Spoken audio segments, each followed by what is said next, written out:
అమ్మాయిలు పొరపాటున కొంచెం అందంగా ఉన్నా లోకానికి ఆ అందం వెనకున్న కళ, కష్టం, కసి, కన్నీళ్లు కనిపించవు. అంతా ఆ అందం వల్లే వచ్చాయనుకుంటారు.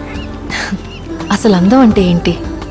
అది రూపమో, రంగో, అలంకారమో కాదు. ఏ ఒక్కరి జడ్జ్మెంటో, అభిప్రాయమో కాదు. ఒక కవి వర్ణనో, చిత్రకారుడి బొమ్మో కాదు. మరేంటది? అందమంటే గుణం. అమ్మాయి నయుండి చెప్తున్నా, I don't want people to call me beautiful. దాని బదులు నీది కష్టపడే తత్వం, నీలో కరుణ ఉంది, నీకు ధైర్యం ఎక్కువ, నువ్వు తెలివైన దానివంటే నాకు సంతోషం. Address us by our qualities.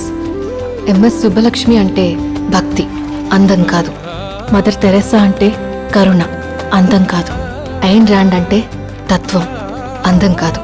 Saraswati అంటే విద్య, దుర్గా అంటే ధైర్యం.